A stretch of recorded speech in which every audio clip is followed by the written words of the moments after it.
Në këtë qytet e në këtë jetën tonë të vogël, ka shumë gjëra që i marrim për të mirë qëna. Po ka një gjë që marrim më të mirë qënë se gjithçka tjetër. Ajrin që thithim. Jo se nuk kemi dëgjuar për mungesë ajri, kemi dëgjuar në televizor nga alpinistët që ngjisin Everestin, që flasin për mungesën e oksigjenit në majtë të botës. Por askush nuk flet për mungesën e ajrit poshtë. Atje ku zbret minatori, ai që thith pluhur, jo oksigjen, që nuk e bën për sport as për sfidë personale, por nga që nuk ka zgjidhje tjetër. E pra, sot në Tiranë, ne jemi shumë më afër ajrit të minatorit se atit alpinistit. Më kujtojnë çarçafët që varën në mes të qytetit disa aktivistë para disa vitesh. Ishin të bardhë kur i varën në sheshin Skënderbej. Brenda 2 ditësh u bën të zinj. Dhe ne i pam, bëm një wow. Pastaj vazhduam rrugën.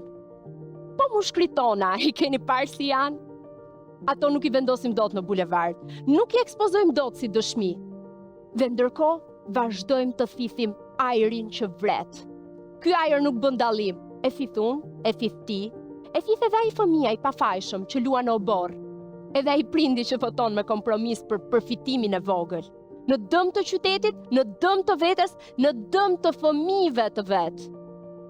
Ti mund ta shmakësh ushqimin e keq, mund të zgjedhësh restorantin, mund të mësosh të bashkëtosh me kullat e betonit, me mungesën e gjelbërimit, mund ta blesh ujin tër jetën, mund të adaptohesh edhe me trafikun që të çmend. Po ajrin nuk mund ta shmangësh. Jo në një qytet ku ke ngritur jetën, ku ke bler shtëpinë, ku ke punën, ku fëmijët e tu luajnë në rrugë. Ti mund të bësh sikur nuk e sheh se çfarë thith. Po a ke kuraje të bësh sikur nuk sheh çfarë ajri po thithin fëmijët? Fëmijët e tu. Unë dua që cilësia e ajrit të ndryshojë, ndoshta e do dhe ti.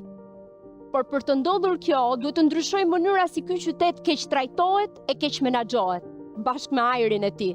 Prandaj unë kam me ty, njeriu e kompromiseve të vogla. Do të vazhdosh kompromiset e vogla, paratë e vogla, marifetet e vogla, përfitimet e vogla, apo një herë në jetën tënde do të ngresh zërin e do të kërkosh ndryshim. Sigurisht nëse mushkëria jote ka ende fuqi të bërtas. Bërtit, sepse ajri që vret s'është më problemi as kujt tjetër, është i yti.